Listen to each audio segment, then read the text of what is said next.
tardes a todos. Soy el doctor Miguel Ángel Náter, el director del Departamento de Estudios Hispánicos y del Seminario Federico de Onís del recinto de Río Piedras de la Universidad de Puerto Rico. Es un placer para nosotros acoger esta actividad del ciclo de lectura y de entrevistas de poesía hispanoamericana que organizan la profesora nuestra, Tania Ramos, y el poeta peruano Raúl Jesús Castañeda. Resulta un ciclo y una actividad muy valiosa por el hecho de ser diferente en la selección de los poetas hispanoamericanos y españoles que han reclutado, y sobre todo por el hecho de exponer las ideas básicas de estos poetas sobre la poesía. Así que el Seminario Federico de Onís y el Departamento de Estudios Hispánicos de la Universidad de Puerto Rico se sienten orgullosos de tener en nuestras redes esta producción tan importante. Buenas tardes. Saludos a todos y agradecidos por la Universidad con la Universidad de Puerto Rico por este apoyo al trabajo del ciclo de poesía hispanoamericana actual. Hoy estamos de pláceme porque tenemos a un poeta maravilloso, extraordinario realmente, crítico también uruguayo, Eduardo Milán. Eduardo Milán nace en Rivera, Uruguay, en el 1952. Es escritor, crítico literario y poeta. Se licenció en Letras por la Universidad de la República Oriental del Uruguay. Por motivos políticos, se exilió en 1979 a México, país donde reside desde entonces. Fue miembro del Consejo de Redacción de la revista Vuelta, dirigida por Octavio Paz. Como poeta, algunas de sus publicaciones son Nervadura, Nivel Medio Verdadero de las Aguas que se Besan, Alegrial, por el que recibió el Premio Nacional de Poesía Aguascalientes, Querencia, Gracias y otros poemas, selección de poemas, Habráse visto, Unas palabras sobre el tema, Acción, que en un momento creí gracia, Índice al sistema de la raza y la antología poética Manto, poesía completa de 1975 a 1997. Es crítico de referencia en Latinoamérica, ensayista de los textos Una cierta mirada, Resistir, Insistencia sobre el presente poético, Justificación material, un ensayo sobre poesía y sobre la capacidad de dar sombra de ciertos signos como un sauce. Y además participó en la elaboración de la antología de la lengua hispánica Las Ínsulas Extrañas y Pulir Huesos, selección de poesía latinoamericana. Muchas gracias por haber aceptado esta invitación. Estamos muy contentos. Raúl Castañeda, poeta peruano, y yo hemos estado en este proyecto hermosísimo y juntos hemos trabajado estas preguntas para tener esta charla con usted. No, Tania, muchas gracias. Yo soy agradecido y me da mucho gusto, de veras. Pues bueno, empecemos aquí con esta, es más una conversación que entrevista. Eduardo Milán. Algunos teóricos y analistas podrían atribuirle a su poesía influencia directa del concretismo brasileño, el neobarroco de Lezama y Sarduy y la influencia de Paz como poeta y ensayista. Sin embargo, usted también bebe de John Donne, Guillem de Petier y Guido Cavalcanti, Góngora y Quevedo, porque también he leído. ¿Puede considerarse que para usted es vital que el poeta se remita a las fuentes primarias? No.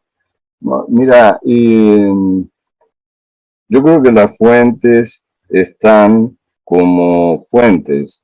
Uno vuelve y recurre,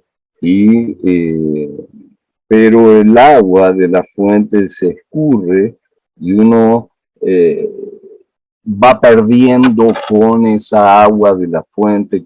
De manera que no no se puede apostar a la permanencia de la fuente.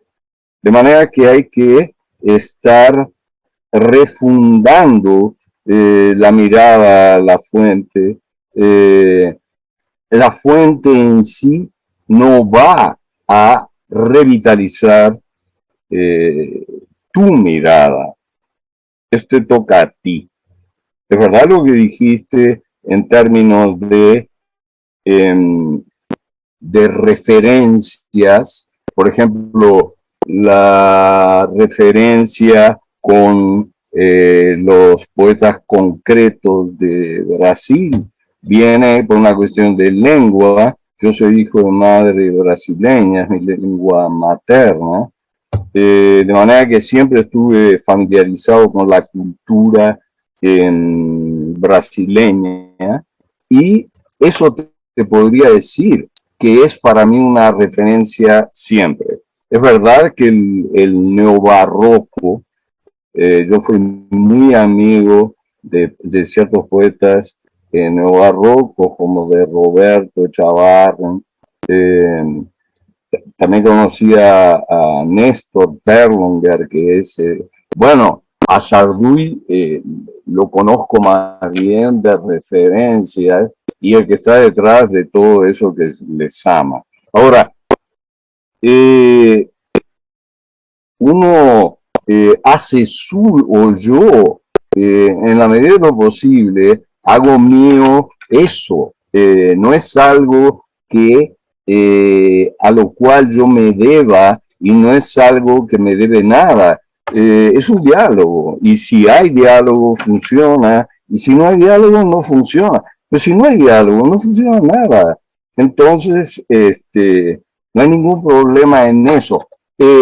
Lo que sí es cierto es que en este momento, claro, yo no soy, no te diría que yo no soy un poeta de este momento, y por eso insisto tanto en el presente, y arranqué leyendo un poema que habla del presente. Pero yo pertenezco a, no, no te voy a decir al pasado, pero a una anterioridad. Yo soy del 52, o sea, soy de la generación de Montalbán, Zurita, todos esos amigos.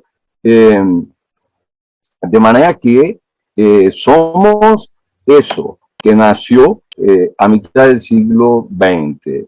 Y pues llegamos hasta aquí, y intentamos no perder en el hasta aquí lo ganado en el trayecto, si es que se puede hablar con mentalidad capitalista de triunfo o fracaso en poesía, cosa que no se puede. Es decir, lo hecho, ¿no? Uno trata de conquistar siempre lo hecho, como siempre y siempre, como dice Herzog, Werner Herzog, sabiendo que es la conquista de lo inútil.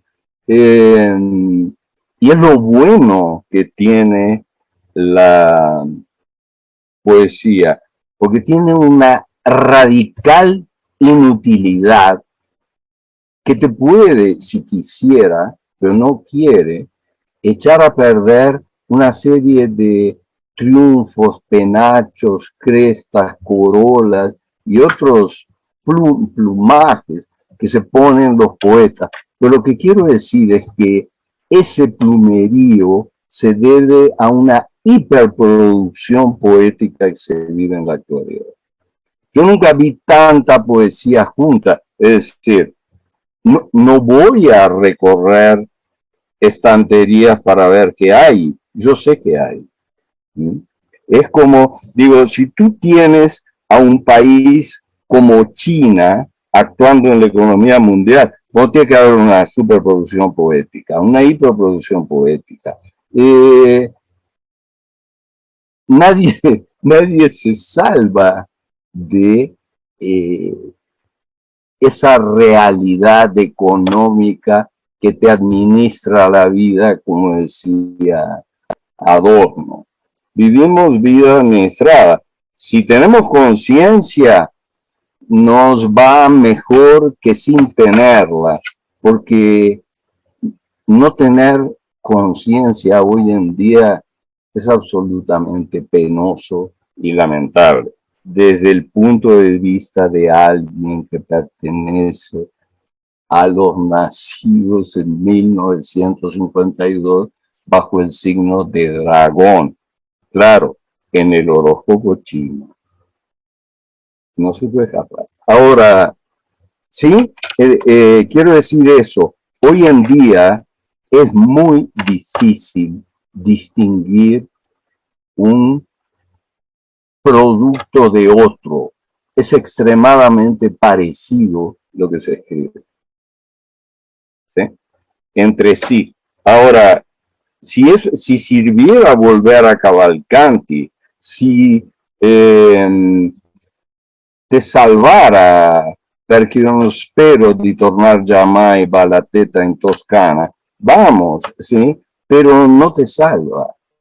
Es como creer que Guillermo de Poitiers, a quien le rindo culto todos los días, ¿sí?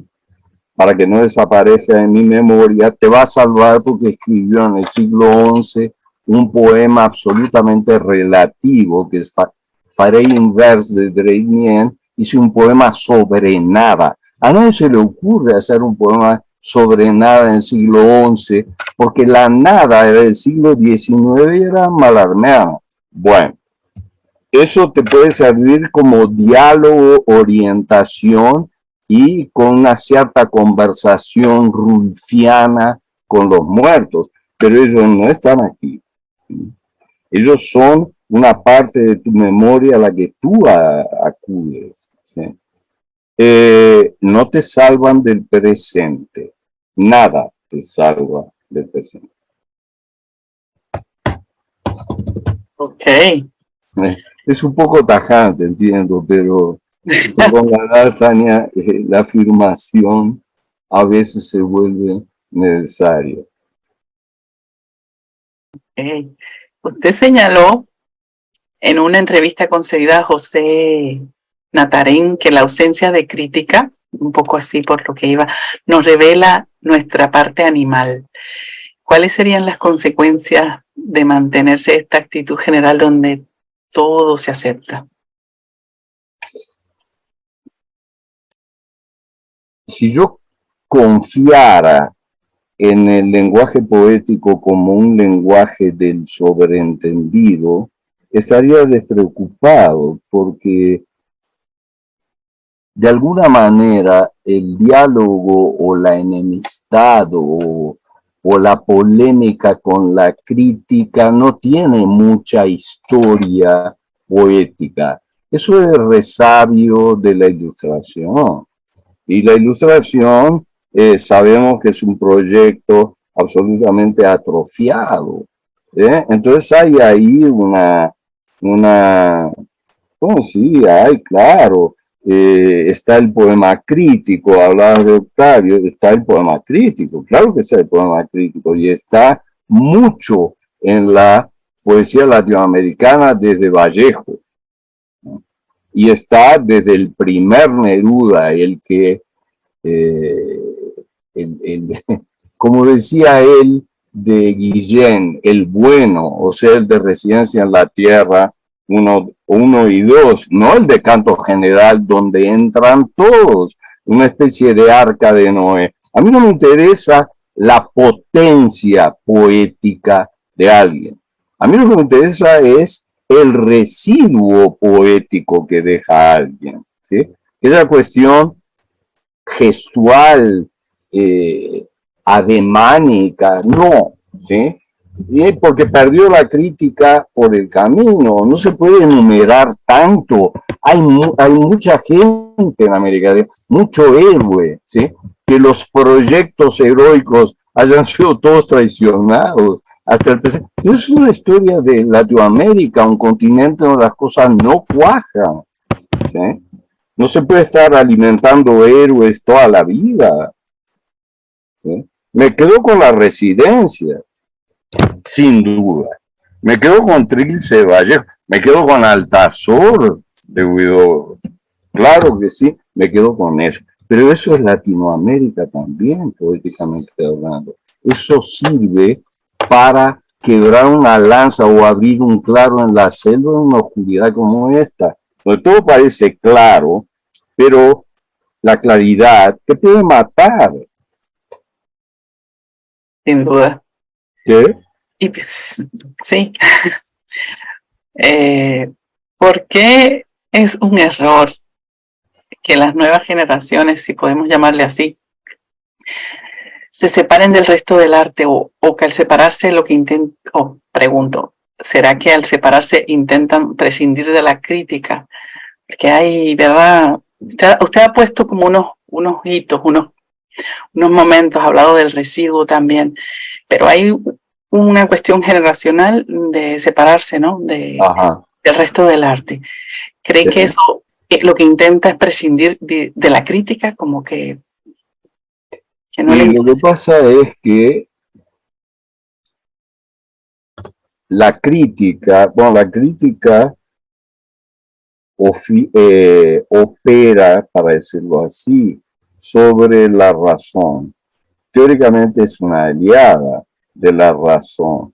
Parecería que separarse del arte dejaría sin lugar la operación crítica en relación a lo que es la operación crítica en literatura o poesía, o en relación a la estética y a una teoría de las formas en relación a todo el arte. Ahora,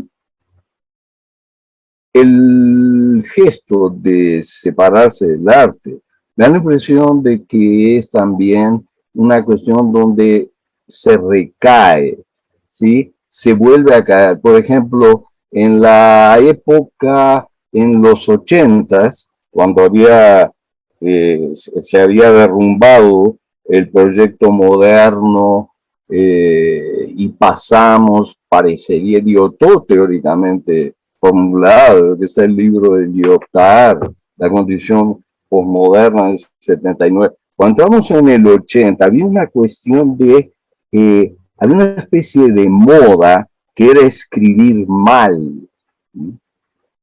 Entonces, si tú escribes mal como proyecto, no es las flores del mal.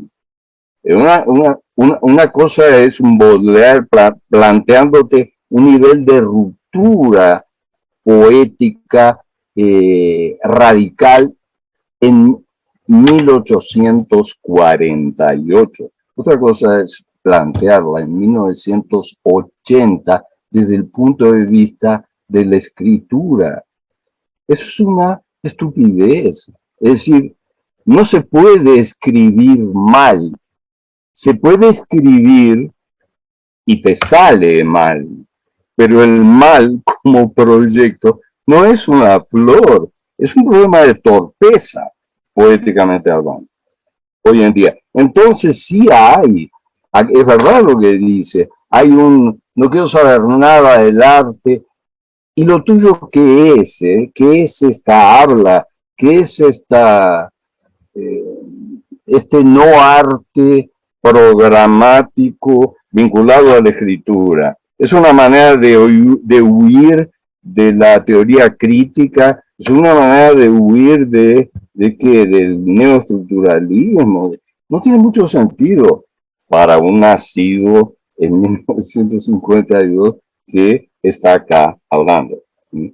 No estoy en el papel de un fervoroso cultor de la palabra de hoy. ¿Sí? Ok. ¿Entiendes? Digo lo que... Sí, y también ha dicho que por ejemplo, usted ha dicho que este periodo histórico que la literatura en el que vivimos, la literatura debería releerse, porque a través de su legado nos posibilita la opción de reubicarnos. Usted podría ampliar un poquito eso, es que tiene que ver directamente con, o sea, releerse para reubicarse, ¿no? La literatura, porque a veces como personificación también, ¿no? Lo que ocurre ahí, creo, yo siempre uno dice bueno, yo digo muchas cosas y después pierdo el contexto en que fue dicho específicamente, pero yo puedo entender la necesidad de releerse como la necesidad de afianzar un espacio eh, de conversación con uno mismo, es decir, no se puede ser un visitante o un paseante benjaminiano todo el tiempo. Digo, llega un momento que el neón y todo el aparataje del 19 te puede cansar, ya no estamos para espectaculares, creo yo, creo yo. Yo creo en una cierta capacidad de restar, de ir restando, no borrando ni anulando. Lo más difícil es restar, sabemos. ¿Mm? Lo más difícil no es sumar. Esa es la mentalidad capitalista y que la verdad que ya es de algún modo irrefutable, ¿sí? Que se dedica no solo a la suma, sino a la apropiación de todo. Pero restar es una operación en sentido contrario. ¿Sí? No es dividir, es restar. Es en sentido contrario. Es de algún modo ir para atrás, pero sin ir para atrás. ¿Sí? Es como acostando el signo. Es una posición acostando el signo. Y todo el mundo quiere el levantamiento de los signos, como si fuera la lucha armada del poema. No, yo creo en la posibilidad de restar. En ese sentido, restar es releer y releerse. Calvino, Calvino que era luminoso, tiene un texto muy importante, porque hay que releer los clásicos. Hay mucho, tú sabes. Okay. Restar, más que sumar, que es lo que sí, ese es ¿cómo es el objetivo del capital también, sumar y multiplicar. Usted fue amigo de Haroldo de Campos. En sus palabras, fue formado e influenciado por la teoría de la poesía concreta que nos habló ahorita. ¿Nos puede contar qué es lo que le impacta de esta manera de encarar el fenómeno poético? Bueno, a mí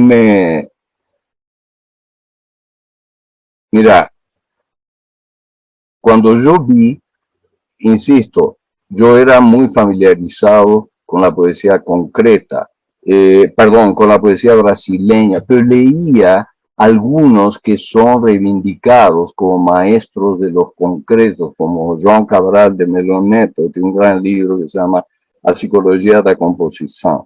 Pero también a Carlos Drummond de Andrade, tú no puedes negar a Drummond, o a Murilo Méndez, o a Oswald de Andrade, 1922, esa gente que concibe, alguien que concibe el manifiesto antropofágico, donde parodiando el to be or not to be, that is the question, dice to be or not to be, that is the question. En Brasil, eso se dice en Brasil en la década de los 20. Entonces, de ahí nace la posibilidad de la poesía concreta. Haroldo era muy claro en el reconocimiento genealógico, todos, Augusto, Decio, todos, pero Haroldo era muy preciso en cuanto, porque era el que escribió más ensayo y formuló más. Era muy claro en el sentido de la lectura que ellos hicieron, la lectura poundiana o neopoundiana del Make It New. Eso, pero además cuando ves que no son fórmulas, no es algo tomado de Guide to Lecture, no es una cuestión así de que yo también leí, levantas la mano. No, es que lo hacían. Cuando yo vi un poema hecho como el poema concreto, digo, ¿y esto qué? No, yo nunca hice poesía concreta porque para mí era suicida hacer poesía concreta, pero sí aprendí de la teoría de la poesía concreta. O sea, no solamente aprendí lo que era un poema de la teoría de la poesía concreta, aprendí lo que era pensar un poema de la poesía, de la teoría de la poesía concreta. De modo que cuando yo conocí a Haroldo en el 96, fui a su casa a São Paulo, de Uruguay, yo todavía estaba en Uruguay, y fui allá y golpeé en la puerta. Y claro, no todo el mundo hace ese tipo de aparición. Entonces se crea algo, porque yo estaba interesado, yo fui a decir, estoy muy interesado en eso. Y como había publicado un libro y le había mandado a Haroldo,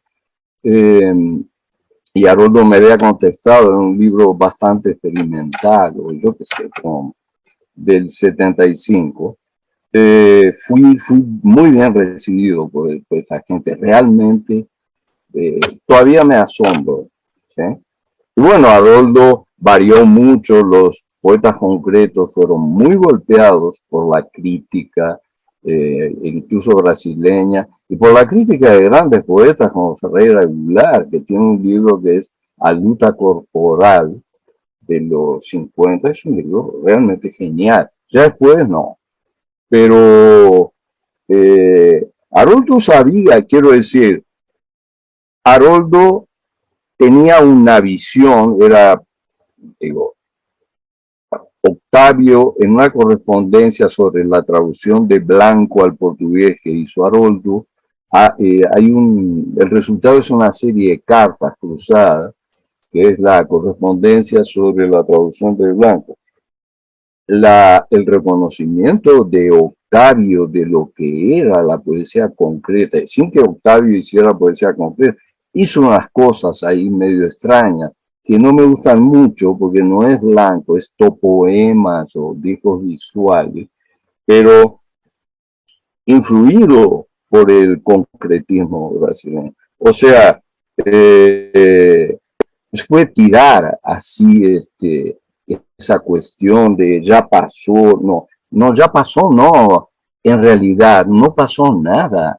Quiero decir, nosotros corremos el tiempo calendarizado, pero en términos de presencia de esta gente y de su manera de pensar, es absolutamente notable. El propio Haroldo cumplía con lo que de algún modo pregonaba. Después de escribir, por ejemplo, poemas como Nace, Muere, que son reiteraciones de una palabra, escribe Galaxias, que es una especie de desafío neo-joyciano, y hay que entrar ahí en el Joyce de Finnegan Wake, que, por cierto, pegó mucho a través de los concretos en Brasil, sobre todo una figura que es clave para mí, para la poesía y para la escritura brasileña, que es Paulo Leminski, a quien supongo que conocen un libro que se llama Catatau. Es notable. Catatau es notable. Bueno, Galaxias es una especie de diálogo con Catatau.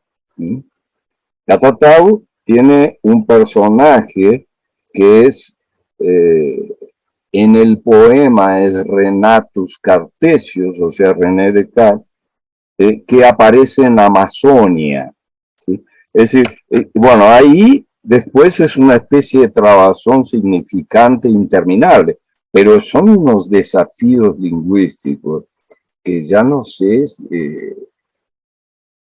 dónde dejan a Joyce, ¿no? Es una cosa verdaderamente muy notable.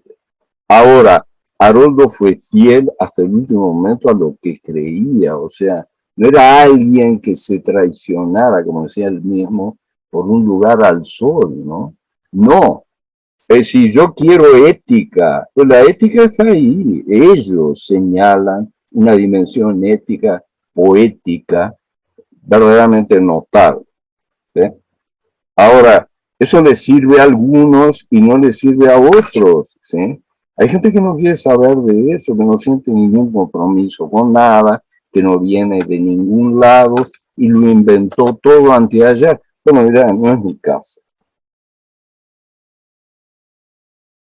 Yo digo, yo pongo por delante la, eh, el tapiz de donde vengo, ¿no? Para no perderme yo. Entonces recurro a eso. Eso no es una práctica presente, ¿no? La práctica presente, estamos bombardeados por una serie de condicionantes. Uno de ellos es la ambigüedad para ser bueno mediática, por la cual estamos hablando. Es decir, el principio de contradicción actúa todo el tiempo, ¿sí? Pero si estamos condicionados por lo que estamos usando generosamente, sí. Ok, ¿podría también indicarnos la importancia que tienen los trabajos de Víctor Shklovsky, considerado el padre del formalismo, ¿verdad? De Vladimir Prop y dentro de su formación? No sé si también por algún lugar Jacobson o Bakhtin, no sé, pero por lo menos Bueno, yo leí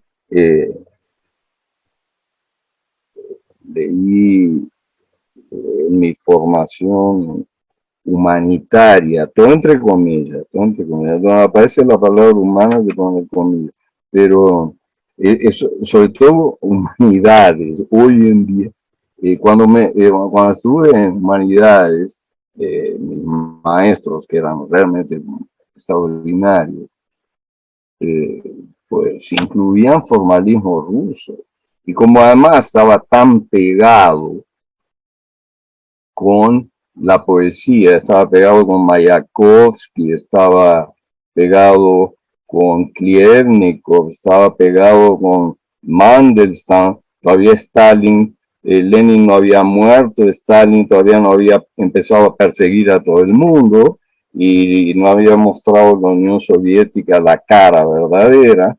Entonces digo, estudiamos a la teoría literaria de los formalistas rusos, de todos, con verdadero fervor. Y bueno, uno aprende ahí el cuidado o esta especie de hipertextualización que los formalistas colocan, que después, yo qué sé, Roland Barthes, una serie de neoestructuralistas que los siguen, era fundamental para nosotros, ¿sí?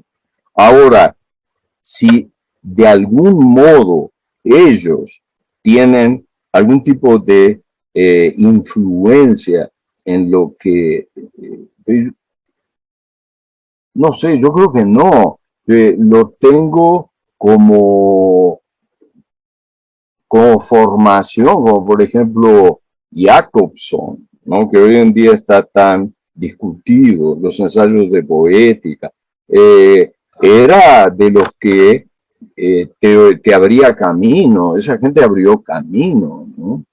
Y está directamente vinculado a la historia. Si perdemos eso por el camino, porque también perdimos un proyecto histórico que era falso, o sea, era una mentira que nos vendieron, de la que compramos con gran alegría, pero todos somos formalistas después del formalismo ruso. Me gustaría decir que todos somos formalistas después del formalismo chino, pero no hay formalismo chino, por lo menos no que yo conozco. Con respecto a Mallarmé, que usted lo mencionó ahorita, ¿es tan importante para usted el libro Golpe de Dados? Porque en este libro Mallarmé ahonda la poesía con una actitud de libre experimentación con el lenguaje y porque interroga todo reclamo de simplicidad o transparencia semántica. Sí. Bueno, sí, mira, yo creo... Mallarmé es un gran poeta igual, quiero decir, si excluyes al golpe de dados, sigue siendo un gran poeta simbolista, pero sigue siendo un gran poeta. El problema es que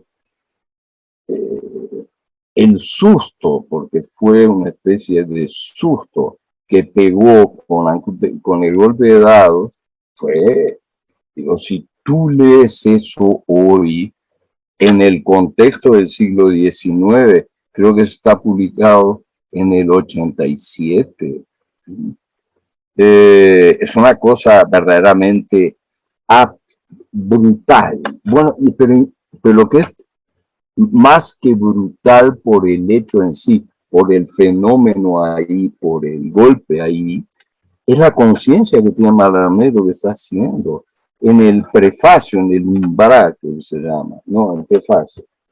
Él dice, llama a eso que llamamos experimentalismo y diseminación, como dice Derrida, él llama subdivisiones prismáticas de la idea, independientemente que tenía un trasfondo mimético, porque él imaginaba una constelación, o sea, cielo estrellado. Él quería hacer cielo estrellado. Mirar Barry, ¿sí? Claro que sí, muy bien por el cielo estrellado, pero una cosa es cielo estrellado, otra cosa es subdivisiones prismáticas de la idea. Digo, eso es, ¿sabes qué? El que dice eso, hay que investigarlo. Hoy que la policía está de moda, hay que investigar. Porque este sabe una cantidad de cosas y sabía tanto que murió al año siguiente. O sea, pero Valéry testimonia y recoge el testimonio Mallarmé. Entonces, felizmente, uno se da cuenta de la potencia teórica que tiene un poema, independientemente de su realización ahí en la página, en el blanco, en todo el numerito, en las variaciones de grafía. Nada o casi un arte saldrá de aquí, dice Mallarmé. Y bueno, mira, si alguien te dice nada o casi un arte y te dice subdivisiones prismáticas de la idea en 1887, después de a 4 años de la Comuna de París, entonces, ¿sabes qué? Tú tienes que escuchar. Tú tienes que escuchar porque la cosa viene diferente. No es igual, y son simbolistas. Este señor Mallarmé que las iluminaciones, no es igual que las flores del mal, no es igual a nada. No hay nada así. Pero además, el corte es tan drástico que alimenta a toda la poesía del siglo XX. O, qué sé yo, por lo menos a gran parte. Sí, a gran parte. Bueno, no sé cuál es la relación de Lorca con Golpe de Dado. Yo que sea en Poeta en Nueva York, sí, cómo no, ese gran libro de Lorca para mí. Puede ser, porque hay una hiperconciencia del fenómeno poema, ¿sí? Entonces, el poema tiene una capacidad de mutación sin dejar de ser lo que es. Y eso se agradece y se agradece mucho. No somos esclavos del soneto y de la forma perfecta. Entiendo que es perfecta.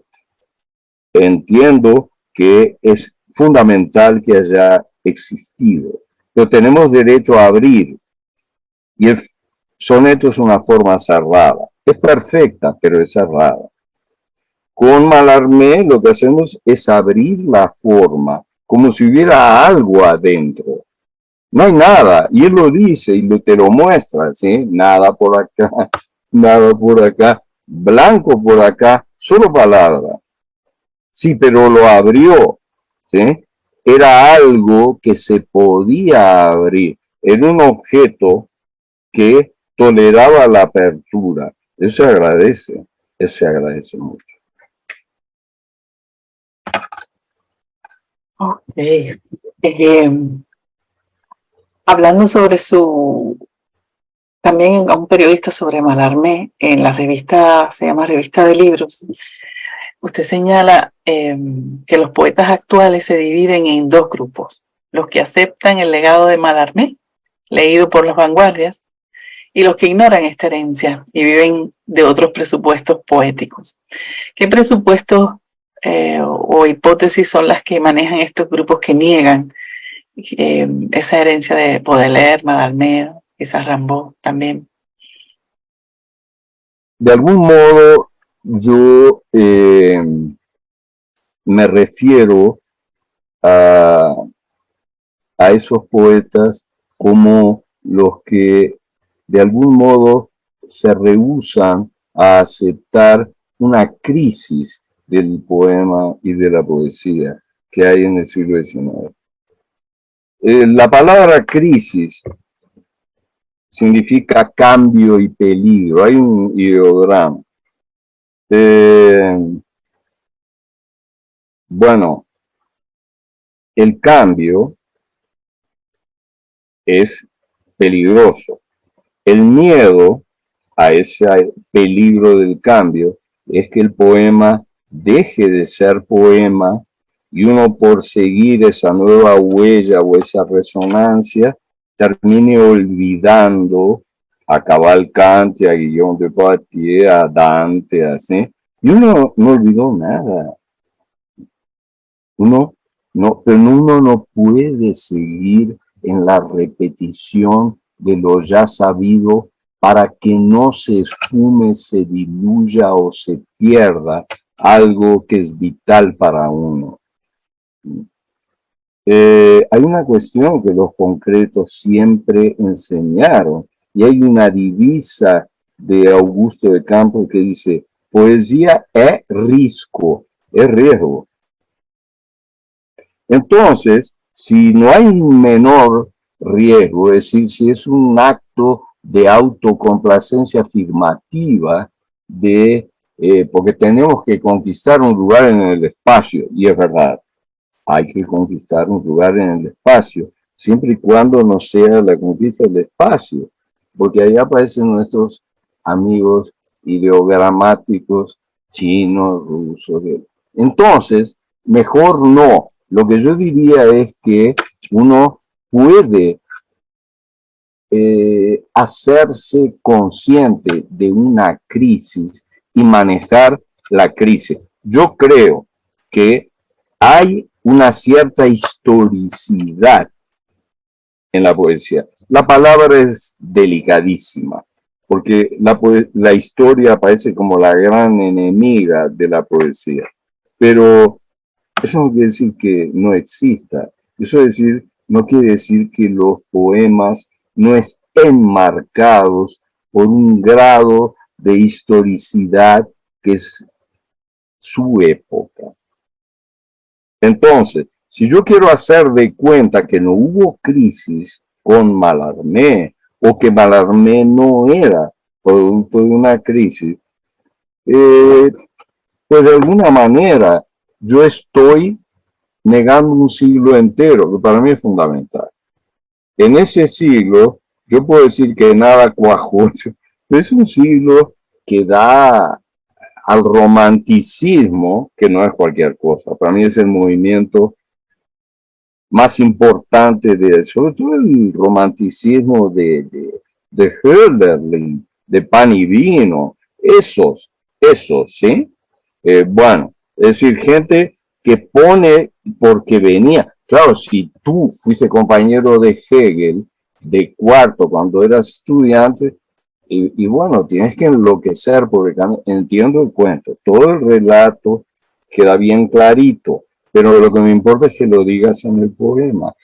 Y él lo dice, ¿sí? En Elegía Pani 1800, ¿para qué poetas en tiempo de penuria?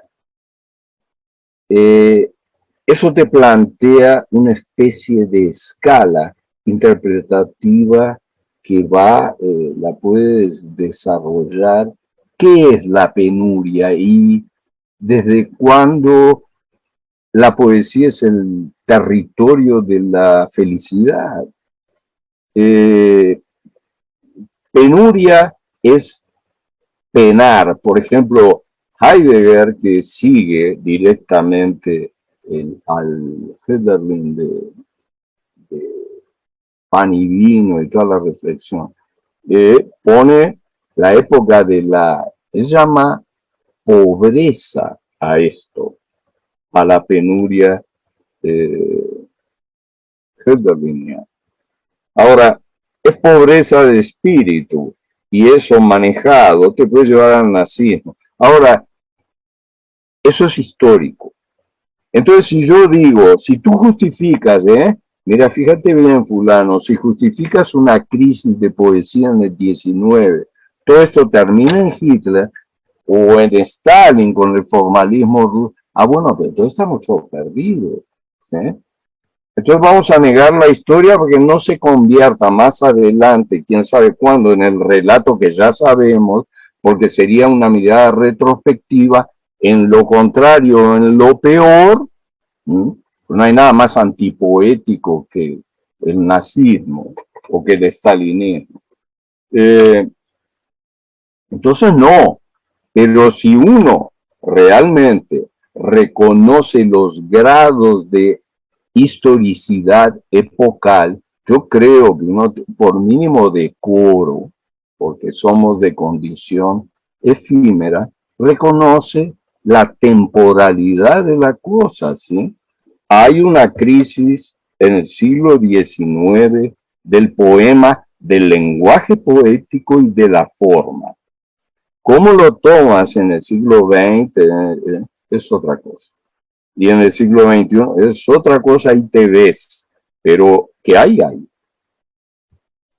Y tomando del siglo XX, por ejemplo, a Rilke y a sus elegías de Duino y sonetos de Orfeo, ¿qué importancia tiene para usted? Ah, bueno. La elegía, ahí ya introducimos el llanto, porque quiero decir, el llanto personal, él no llora, no, Rilke no llora. No, no, digo, eso es, las elegías es uno de los grandes referentes que tiene la poesía del siglo XX. Es muy difícil, no se puede negar eso. Como no puedo, ya que dice Rilke, no puedo negar a Fernando Pessoa. Eso, sobre todo no puedo negar a Fernando Pessoa por esa capacidad de otredad realmente existente en... No, hay una crisis, una fractura que es herencia barroca que penetró la ilustración y atravesó la ilustración. La ilustración tampoco no es la manera de transformar el objeto de una cierta irracionalidad metafórica y magística y tal, en una condición entendible, o si no, le corto la cabeza al rey y viene no, no, no, pero es un poco, no.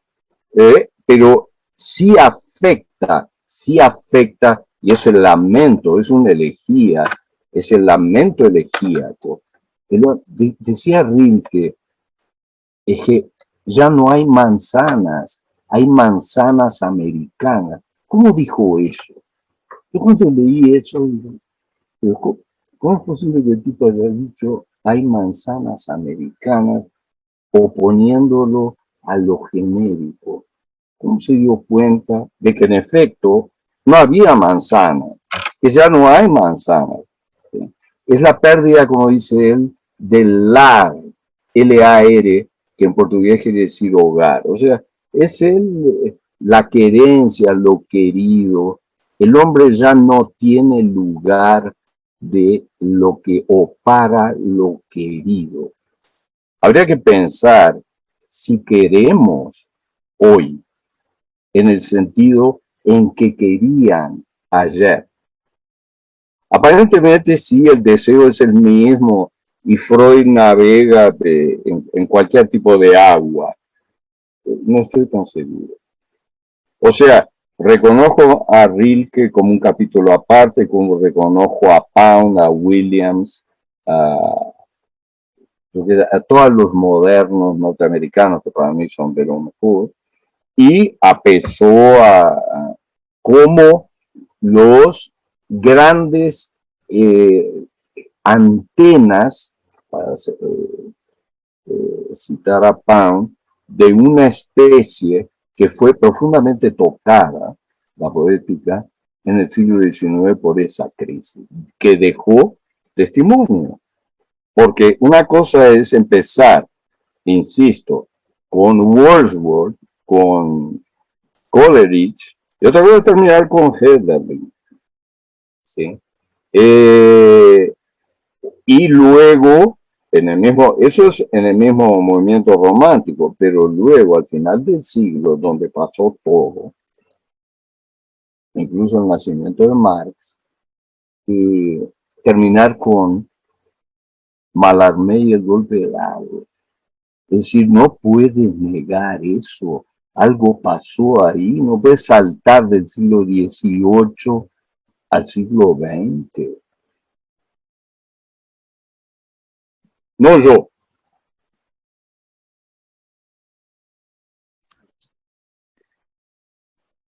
En fin, digo. No, esa mirada, sí, no negar. Hay unos momentos históricos y dentro de la poesía que son, eso que usted dice también de la historia, ¿no? La historicidad. Es que no puedes, porque si no, ¿cómo No se quita uno, ¿verdad? Eso es imposible.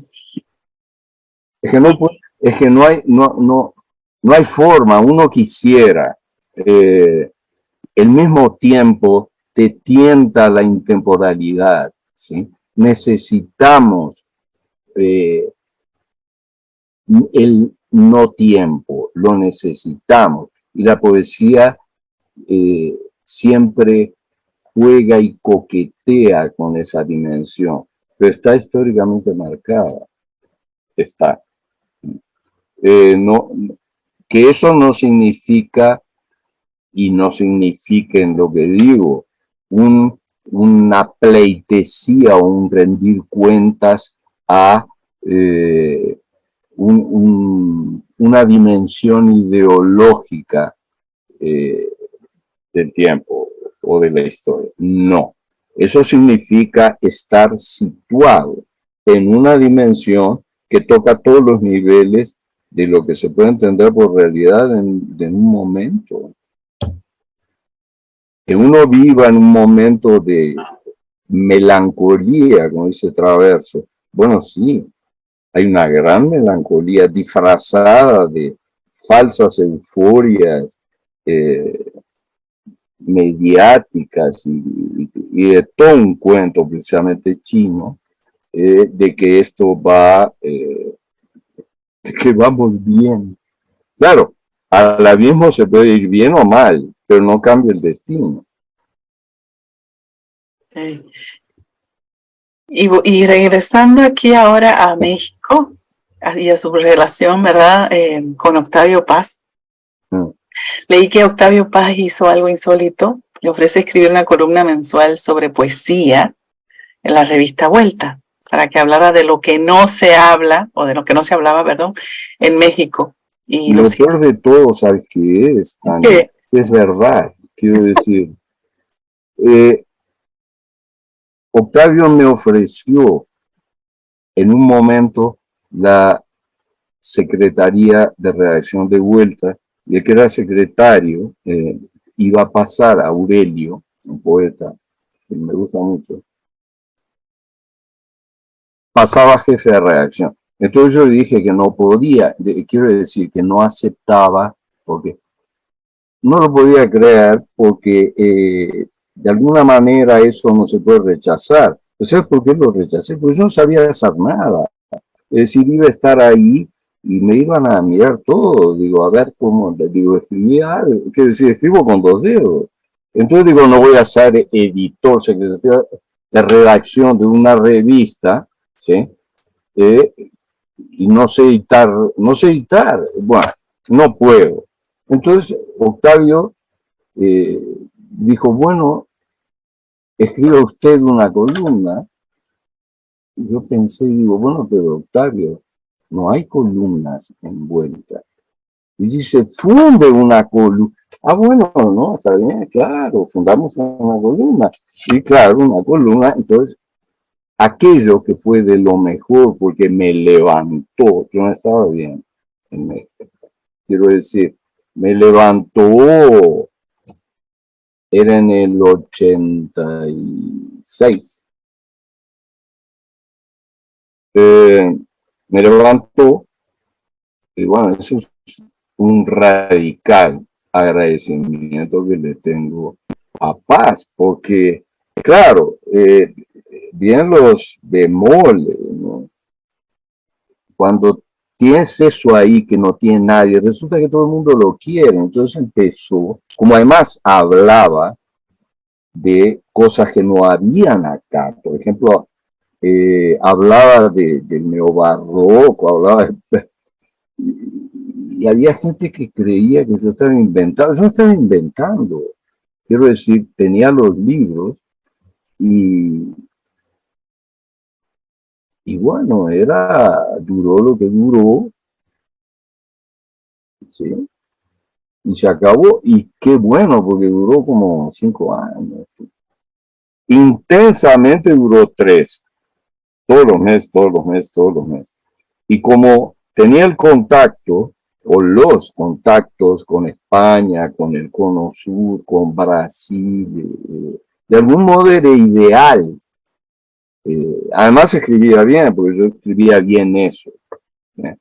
Entonces, fenómeno. Claro, llegó un momento, lo bueno demasiado cansa, como decía Quino, y cansé, y ya al final no tenía sentido, porque lo que aparece como un descubrimiento, yo qué sé, se transforma,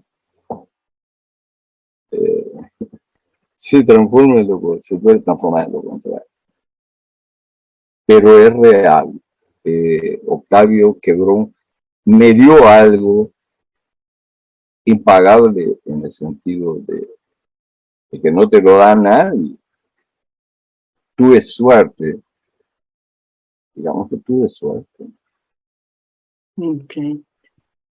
Y esa vinculación también a distintas poéticas que se estaban dando, ¿no? Porque también usted dice en un momento que la poesía mexicana como que te padecía de algún tipo de enfermedad, o que estaba consciente de como si la poesía tuviera una enfermedad y se hubiera ensimismado, y hubiera vuelto, perdón, autorreferente, ¿no?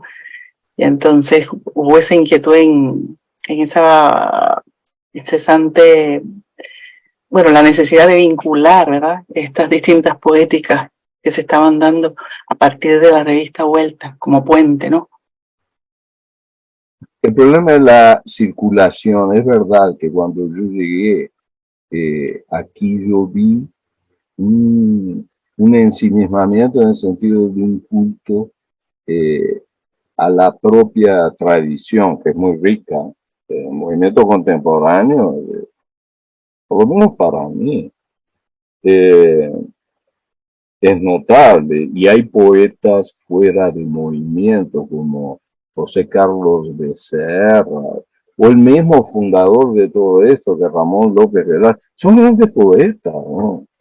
Ahora, si la gente siguiera a los que estaban acá, a López Velarde, en la que yo no tengo nada que decir, ¿no?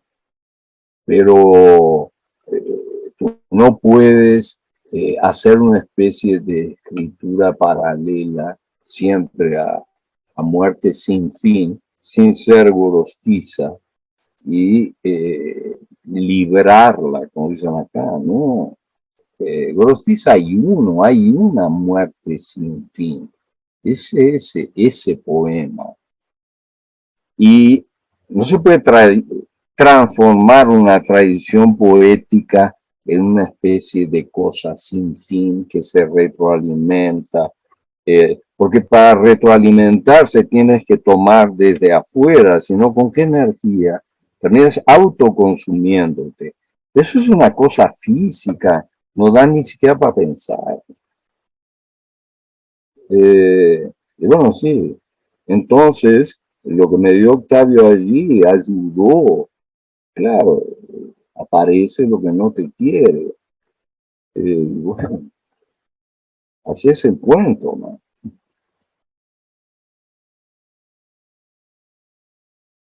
Hay varios puntos que ya usted los ha ido tocando, pero con respecto a, ya nos habló también de Pound y de Helio, que también yo quería preguntar, ¿verdad? Usted ha señalado ser una persona marcada por dos experiencias trascendentales. Una, la orfandad temprana por la muerte de su madre, y otra, el encarcelamiento de su padre. ¿Cómo influyeron, cuando usted tenía 19 años, cómo influyeron esas experiencias, y si influyeron, ¿verdad?, en su visión del mundo y en su escritura, o mejor dicho, en el hecho poético? Yo creo que son fundamentales. O sea, hay toda una cuestión alrededor de la orfandad, sobre todo hay una cuestión alrededor de la orfandad materna y sobre todo de la orfandad temprana. Y bueno, hay algo que la poesía te da, que no sutura y tampoco se hace cargo de una carencia. Hay ahí una falta y la falta está. ¿Sí? Se vuelve como constitutiva, como el vacío al barroco, así. Y me formé durante toda la infancia, menos mal que tenía el diálogo con Brasil, con la lengua, esa cultura, que es una cultura de una riqueza, insisto, cultura ahora, no poesía, una cultura de una riqueza, la música, los poetas de la música, Caetano Veloso, Gilberto Gil, Chico Buarque, digo, Arnaldo Antunes, digo, no consigues eso en ningún otro lugar. ¿Por qué ahí? Bueno, tal teoría del por qué ahí, no viene al caso, pero sí te digo, un acontecimiento como ese te señala un posible camino, ¿sí?, que no era la escritura. Tampoco voy a decir que a los 2 años ya estaba escribiendo de izquierda a derecha y para abajo como cualquiera que escribe poemas. Falso, no escribía, no daba una, pero sí, te hace vivir con una especie de blanco, mala, sí, y pues te forma hacia la imaginación. Tienes que imaginar lo que no está. Y se te conflictúa lo que está. No sabes bien atribuir la significación que cuando el lugar está armado y se te da, cosa que hace una figura fundadora. El segundo episodio es de una contundencia brutal, brutal. Mi padre estuvo preso 12 años y yo tenía 19 años la primera vez. Y bueno, también son hechos y actos que te ensimisman y tienes que cultivar tu vacío. Y tienes que cultivar. No te queda de otra, pero no te queda de otra porque no te queda de otra. No es una cuestión optativa de y aquí manejamos las siguientes opciones, ¿no? Como feria de circo. No, no te queda de otra.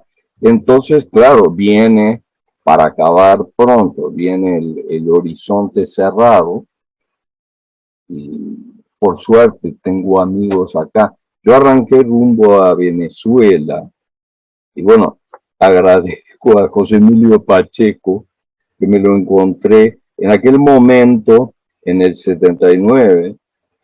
Yo pasé 6 años de dictadura militar, de los 12 de mi padre, en Uruguay, porque no había quien lo fuera a ver, estaban todos presos, mi familia. Eh, eh, José Emilio lo encontré en una fiesta de las que hacían todos los días los venezolanos que tiraban la casa, o es decir, a Venezuela por la ventana, todos los días, y tomaban whisky con agua importada de Irlanda y todo, de Escocia. Es decir, aquello era fascinante, siempre y cuando no quieras perder o quieras perder la cabeza. Ahora, yo como no quería, entonces me encontré a José Emilio Pacheco y me dijo, no, vete a México.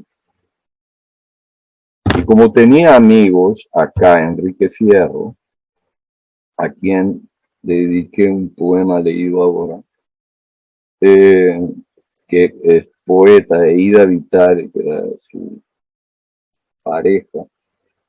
Y bueno, ellos conocían a todo el mundo muy vinculado. Tuve suerte, pero me fue mal en el sentido de que la situación en México empeoró. Una gran crisis económica en los 80 y fue la implantación del modelo neoliberal que entró durísimo en aquella época. Pero sí quedé señalado íntimamente, no públicamente, íntimamente, por el hecho de ese episodio que protagonizó mi padre y que indirectamente me pegó a mí y a todos los familiares. Si no hubiera sido por eso, no estoy seguro que dejar Uruguay. Es un país difícil de dejar, no sé si conoces. Montevideo es una ciudad preciosa. He estado allí. ¿Has estado? Sí, yo estuve pero fue en el 2000, porque estaba haciendo una investigación sobre la poesía de Idea Vilariño. Y fui a entrevistarla. Estuve con ella 2 días. Y me quedé allá como un mes me quedé en Montevideo. En verano. Era agosto del 2000. Agosto todavía hacía frío. Hacía frío, sí. Se hace frío y todavía es invierno. Acá es verano y allá es invierno. No, acá también es verano, pero allá no es verano. Y hace mucho frío. Ese frío con lluvia y una neblina permanente, una humedad difícil, difícil. Bueno, cuando vives, naces y todo el cuento, ahí estás acostumbrado, pero si no está como en tu caso, que vas de una especie de cosa tropical permanente, ¿no? Sí. Y llegas y bueno, se debe pasar un poco de frío. Sí, demasiado, demasiado. Y yo estaba embarazada, que tendría como 5 meses de mi primera hija, y la barriga, o sea, yo no había pasado nunca tanto frío como el que pasé allí en Uruguay. Fue No, y como lo- embarazada. sí, No. sí, sí, sí. Así que, pero me encantó, de hecho me encantó Montevideo, Uruguay, me encantó. Sí. Yo pienso que sí, creo que no es una invención de uruguayo, ¿eh? Creo que es real, creo que eh, esa característica, que es verdad, es una melancolía, que si tienes algo con la melancolía te puede matar, porque sí, es un país muy melancólico, pero si te acostumbras y si no te viene mal y sabes cómo manejar y eso, yo creo que puede ser un lugar muy vivible. Por ejemplo, ahora no hay agua, es decir, veo unas crisis insólitas. Eh, Uruguay que no tenga agua cuando lo que tenía era agua. Es un cambio. Pero en fin, digo, Montevideo para mí es. Yo no me hubiera ido de ahí si no se cae todo el numerito de carácter político. Y ha regresado de visita, pero nunca ha considerado quedarse a vivir. Hace poco estuve en mitad de mayo, mitad de abril estuve en Montevideo. Pero no, no es posible. Es muy chico. Quiero decir, como sociedad, como posibilidades, como lugar para, yo qué sé, yo todavía, yo soy una persona que tiene que estar continuamente en acción física y mental. Si caes en la cosa acaba. Entonces, no sé si sería el lugar para, para vivir en el sentido de eh, te puede absorber esa propia melancolía manejable en la juventud desde viejo te puede dar un susto, supongo, me imagino. ¿Mm? Entonces, la verdad que no he pensado eso. Quiero decir, he fabulado, fantaseado, claro que sí, y, pero hasta ahí no va para más. Mis hijos están acá, los amigos reales que tengo están acá y en España. Entonces, ¿sabes qué? No, no. Ok. Usted dijo, y quería preguntarle porque me muero de curiosidad también, ¿es la poesía una forma de exilio? Ah, bueno, sí, sí, como toda, sí, en la poesía es una forma de exilio, pero incluso es una forma de exilio del lenguaje. No únicamente es una práctica exiliar, digamos así. No, es el lenguaje, nadie habla poéticamente. Es un lenguaje eh, que se adquiere, se cultiva, eh, te transforma eh, y el que hace poesía es vulnerable a la poesía. Y, y bueno, y en ese sentido, pues estás fuera, quiero decir, estás fuera del lugar original que no es poético. El lugar original puede ser todo lo que tú quieras, el paraíso, puedes haber caído de cualquier lugar que te haya gustado, pero no es el lugar original. Entonces digo, ¿sabes qué? Es algo que tú de algún modo eh, a lo cual te vinculas y eh, pues, entablas un principio de relación fuera de los... No hay gremios poéticos, no están los zapateros, no están los zapateros en el Renacimiento, pero no están los poetas. Y uno podría preguntarse, bueno, pues si también tiene un costado artesanal este cuento, ¿por qué no hay poesía como hay gremio de zapateros? Y porque es difícil hacer un gremio de poetas. Por ejemplo, en Uruguay, cuando yo empecé a escribir, nadie era capaz de decir, yo soy poeta, y poner y no perder la cara frente a la otra persona, frente al otro. ¿Sí? Nadie decía un pudor real. Bueno, hacer eso, escribir así, relacionarte con una imagen, relacionarte con una forma de sintaxis, salida de la común, porque aunque seas Nicanor Parra e intentas mimetizar todo el habla del mundo, todo lo que tú quieras, es otra forma de hablar, es un habla escritural. Entonces uno no puede venir aquí a normalizar, no, no es normal. Ese no es tu lugar, entonces estás fuera de lugar, sí, como decía Alberto Padilla. Si no le gusta a Fidel, bueno, entonces empieza todo el cuento y termina todo mal. Pero es así. ¿Cómo ubicas a Lezama Lima? Lezama no salía de su casa. Pero no era porque no le gustara la vereda o los árboles. No, no salía de su casa porque le hacían la vida imposible. Pobre Lezama. ¿No?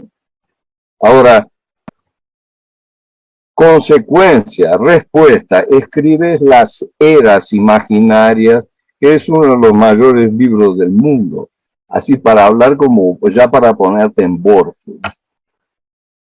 Es como Borges, ¿sí? Digo, tú no puedes decir que Borges es un vecino de la cuadra y ahora el domingo le voy a dar un abrazo a Borges. No, Borges es un fuera de lugar, ¿sí?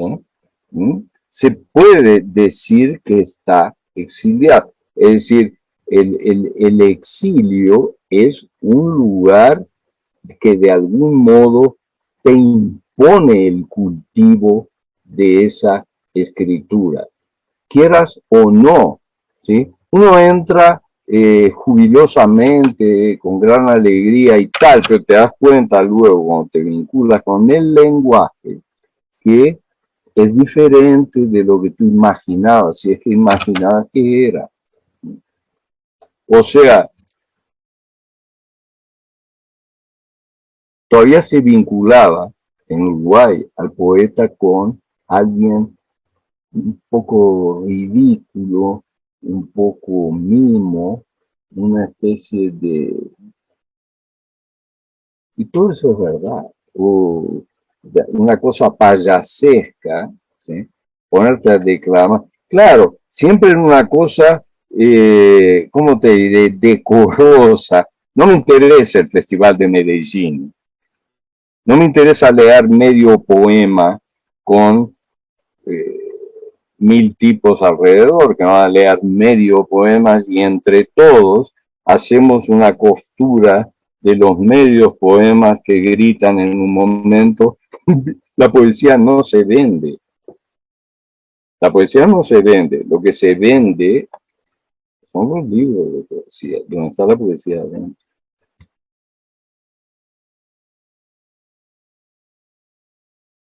Si fuéramos a hablar de la recopilación de los ensayos, ¿verdad? Suyos en México, como una cierta mirada, y trata de no ser constructor de ruinas. Esa faceta como ensayista y crítico, usted la elige, ¿cómo se da, verdad, en usted? Porque también usted ha un poco, en la ruta que ha trazado con los poetas, muchos de los poetas que usted ha diferenciado, ¿verdad?, son poetas que han reflexionado sobre el acto poético también. Entonces, el ensayo es una manera también de hacerlo. Entonces, ¿usted escoge eso? ¿Cree que es tan importante como también la creación poética? el hecho de esa reflexión y crítica sobre la literatura? Mira, bueno, la respuesta es sí, pero siempre y cuando se haga la salvedad de, yo no me dedico a la crítica, yo he hecho crítica, escribí un par de libros de crítica, uno sobre poesía mexicana,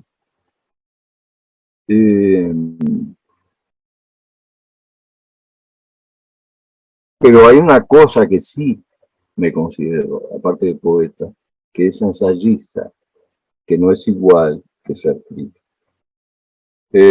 La crítica exige siempre un dominio del rigor en términos del objeto al cual se refiere, que el ensayo no necesariamente respeta. Es más, no tiene por qué respetar. Yo me remito a Montaigne. Lo que diga fulanito, el otro, todos juntos, la verdad que me tiene sin cuidado. Para mí es una práctica lingüística eh, que tiene que ver con el pensamiento. En algún lugar hay que poner el pensamiento de la manera en que lo quieres poner. Y relacionado con la poesía, a veces te puede salir bien. Y para mí, yo pues lo vinculo también a mi relación con esa genealogía, o sea, los poetas que yo quiero o que de alguna manera me importaron. Es verdad, Rilke, que no era no era tan bien ensayista. Fernando Pessoa tiene unos ensayos, pero Pound sí es un ensayista. Williams tiene ensayos en American Grain. Eh, ¿Qué sé yo? Digo, eh, hay quien ve, por ejemplo, El golpe de dados como un poema guión ensayo. Eh, o sea, viene de ahí y todos los poetas concretos eran ensayistas. Tú no haces la teoría de la poesía concreta si no eres un ensayista, ¿sabes? No es aquello de nuestra inspiración como los Rolling Stones. No, no, no, esto no es así. Tienes que tener una formación ensayística.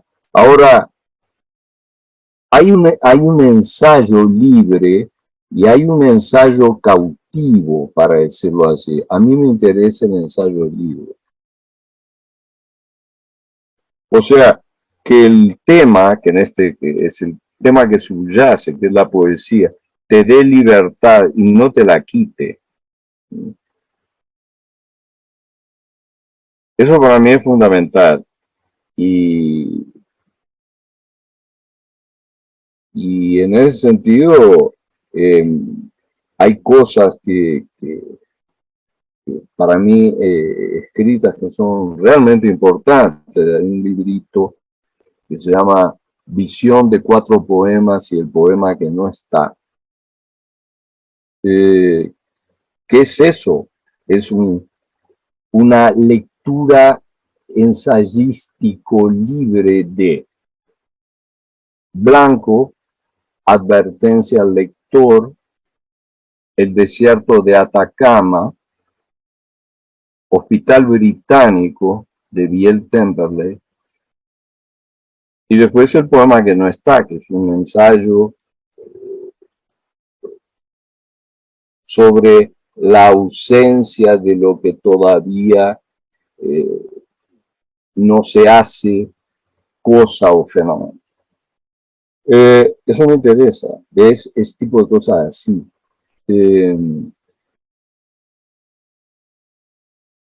Y claro, el fondo publicó acá un libro que se llama En suelo incierto, ensayos, que son 4 libros.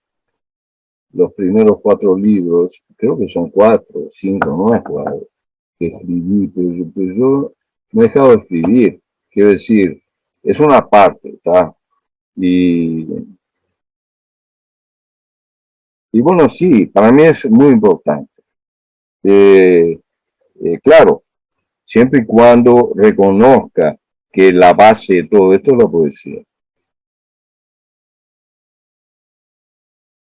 Si no hubiera poesía metida ahí, yo no sé si me interesaría. La verdad que no, no sé si me interesaría escribir para empezar, ¿sabes?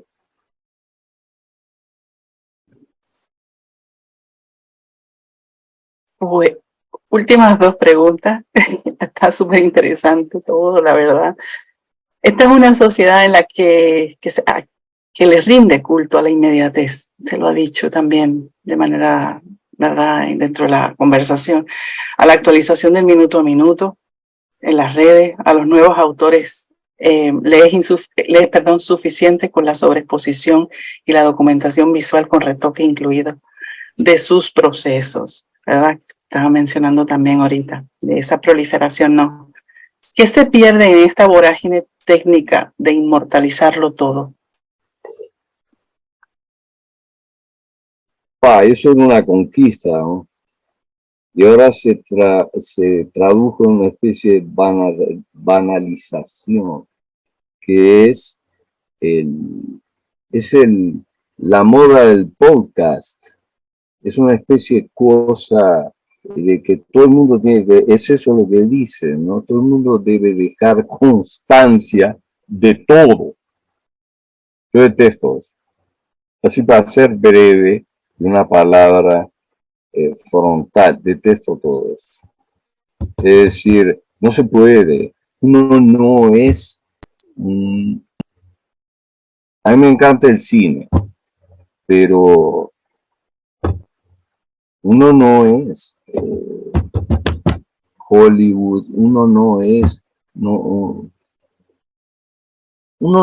eso, uno no, pues eso es una contradicción.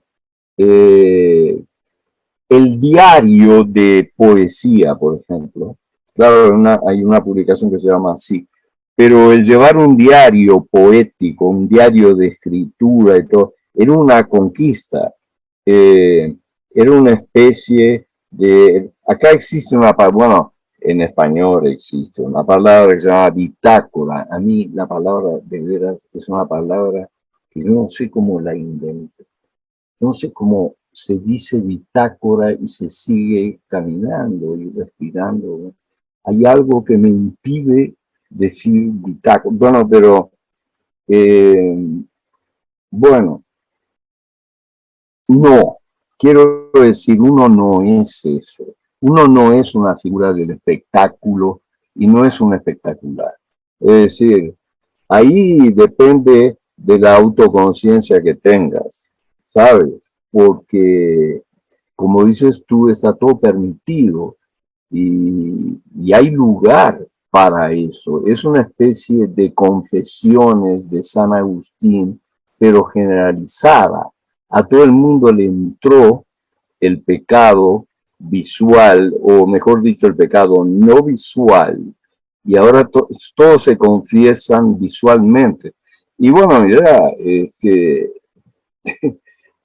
es optativo, nadie te va a juzgar, está permitido. Yo no lo quiero para mí. La verdad, no, no, no, la historia de uno, la historia personal, tiene que, tiene que actuar, como dicen los psicoanalistas. Hay que frenar eso. Ahora no se puede frenar, estoy de acuerdo contigo, no se puede frenar que esa batalla o esa cosa, yo dice, se perdió. No se puede frenar, ¿no? No sé a dónde va a ir a dar y cuál es el daño que puede causar. Pero sí, porque hay un enamoramiento, un narcisismo y una necesidad de eso. Y bueno, y con un yo fracturado como el que tenemos, eh, ¿quién te detiene?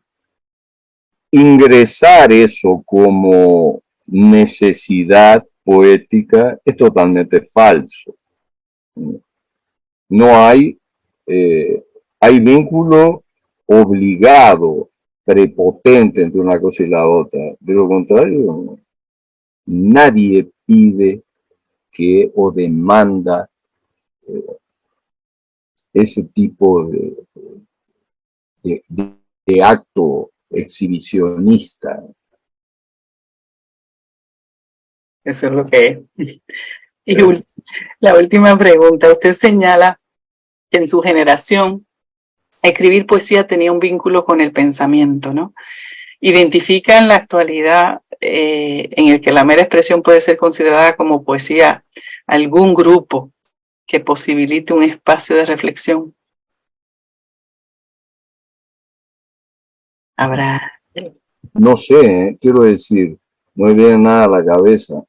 Debe haber, sin duda debe haber, pero no conozco, no, así que inmediatamente salte, no.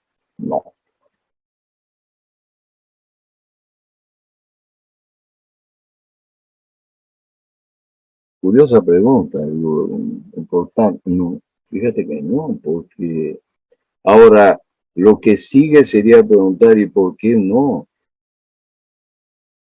Y ahí sí estamos en problemas, ¿por qué no? Quiero decir, ¿por qué no salta inmediatamente? ¿Por qué no se presenta si es que hay? A mí no se me aparece. ¿Tú conoces alguno? Yo estoy preguntándome cuántos siglos se necesitan para, ¿Cómo? que a veces me pregunto que cuántos siglos se necesitan quizás para formar, ¿no? Una propuesta como las que hemos tenido, ¿no? En siglos anteriores, a pesar de que están pasando también tantas cosas. Se habla de la dispersión también, ¿no? Está todo el mundo como por su lado, quizás, pero no lo sé. No sé, usted también habla como habla del poema. Eso de la banalización para mí es bien importante, porque ¿cómo sigue el poema después de la banalización del poema? ¿Cómo sigue eso? Que Y uno, mira, ahí uno tiene,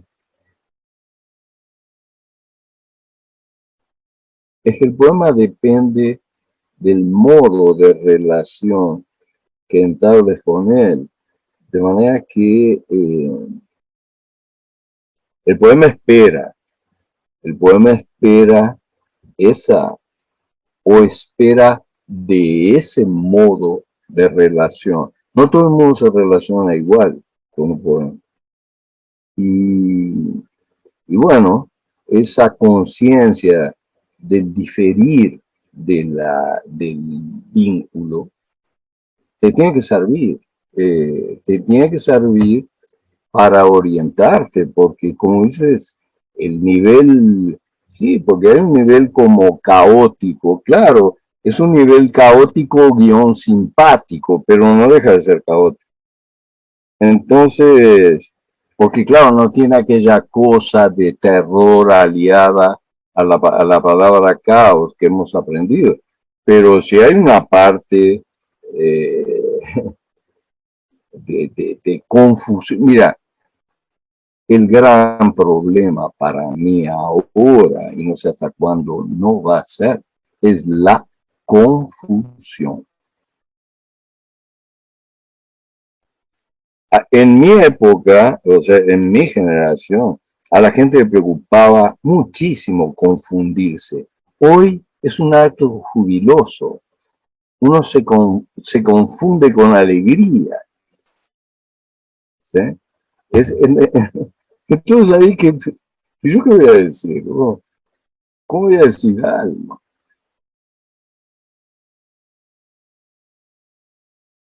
es ¿No? decirle, Muy bien, Tan, Ha sido un placer escucharlo. No, el gusto es mío. Sí, que he Y mi disfrutado cada agradecimiento palabra. por, Sí, que he disfrutado cada palabra. Hasta la bitácora dicha por usted y pensada de esa manera. Hasta la bitácora suena bonita. no, pero no, te agradezco muchísimo que me hayas puesto al día y me hayas hecho pensar, y eso no sabes cómo te agradezco, porque la verdad que no lo tenía ensayado. Yo que soy medio actor, entonces si lo ensayo me sale mal. Entonces toda esta cosa medio espontánea, así sin saber de dónde vienen los tiros, como dicen los colombianos, eh, mejor, en una entrevista mejor, fíjate. Ahora aprendí eso ya un poco tarde, pero lo aprendí. Es decir, no conviene saber cómo va a estar armada la cosa, porque alguien en general, o muchos, en realidad es la generalidad, te piden un cuestionario antes. Si se me van a hacer preguntas, mándame ¿no? Para que no me agarre desprevenido, yo qué sé, ¿no? No sea cosa que entre tanta cosa parezca algo real. Pero qué bueno que no fue así. Y que hubo una cierta fluidez y que hubo un cierto sentido. Todo lo que hubo, qué bueno que hubo. Te agradezco muchísimo, te agradezco la lectura, te agradezco todo. De verdad que muchas gracias a usted. Ojalá que, ¿verdad?, nos podamos conectar en algún otro momento. Claro que sí. Así que gracias, porque esto también va a los estudiantes de Puerto Rico. No, y a muchos escritores también, y académicos que sé que les va a interesar y van a aprender también. Bueno, Desde esa otra mirada, así que de verdad que agradezco muchísimo su tiempo. Al contrario, Tania, un gusto.